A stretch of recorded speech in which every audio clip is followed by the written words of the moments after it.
ब्रजभूमि के एक छोटे से गांव में कुंभनदास नाम के महान भक्त रहते थे। वे ठाकुर जी श्री कृष्ण की भक्ति में इतने लीन रहते थे कि उनके दिन रात भगवान का स्मरण करते हुए बीतते। उनका छोटा बेटा रघुनंदन एक मासूम और सरल बालक था। उसकी भोली सूरत और निष्कपट हृदय देखकर ऐसा लगता था जैसे वह स्वयं भक्ति का रूप हो। एक दिन कुंभनदास ने रघुनंदन से कहा, बेटा, मुझे आज कीर्तन के लिए नगर जाना होगा। जब तक मैं लौटूं, तुम ठाकुर जी को भोग जरूर लगाना। ध्यान रहे, भोग के बिना तुम कुछ नहीं खाओगे, समझे? रघुनंदन ने सिर झुकाकर कहा, जैसा आप कहेंगे पिताजी। मैं ठाकुर जी को अच्छे से भोग लगाऊंगा। आप चिंता मत कीजिए। दोपहर को रघुनंदन ने भगवान श्री कृष्ण की मूर्ति के सामने भोग की थाली सजाई। उसमें चावल, दाल, सब्जी और मिठाई रखी थी।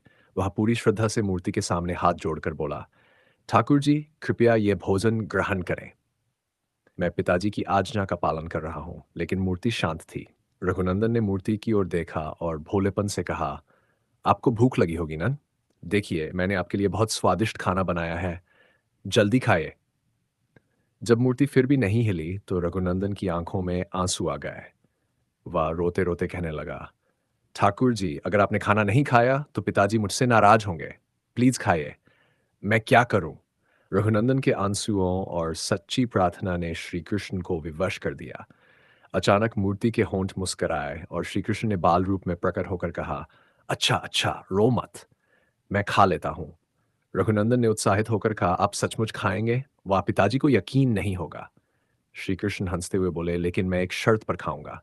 यह बात किसी को नहीं बताना। यह हमारा छोटा सा राज होगा। रघुनंदन ने खुश होकर कहा, पक्का, मैं किसी को नहीं बताऊंगा, बस आप खाना खाए। श्री कृष्ण ने थाली का सारा भोजन खा लिया। रघुनंदन उनकी बाल सूरत और मुस्कान देखकर खुश हो गया।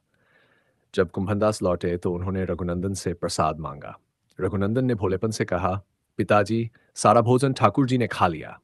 कुंभनदास को यह सुनकर गुस्सा आया। झूठ मत बोलो रघुनंदन, मूर्ति भला कैसे खा सकती है? सच सच बताओ, तुमने सारा खाना खुद खा लिया है ना? रघुनंदन ने दृढ़ता से कहा, नहीं पिताजी, मैंने कुछ नहीं खाया। ठाकुर जी ने सब खा लिया।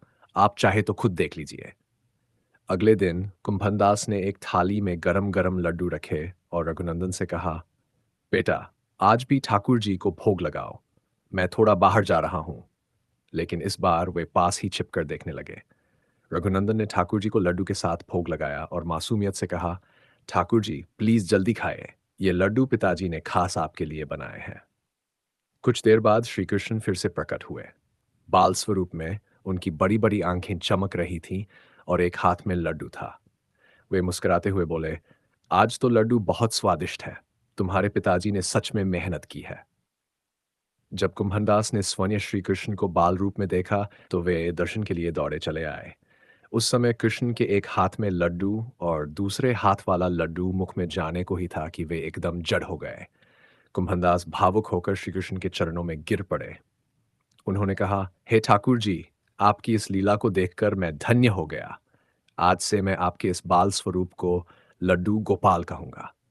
तभी से श्री कृष्ण का यह बाल स्वरूप लड्डू गोपाल के नाम से पूजित हुआ। उनकी मूर्ति में लड्डू लिए हुए हाथ को देखकर हर भक्त का हृदय श्रद्धा और प्रेम से भर जाता है। लड्डू गोपाल केवल एक मूर्ति नहीं, बल्कि भक्ति में समर्पण और विश्वास का प्रतीक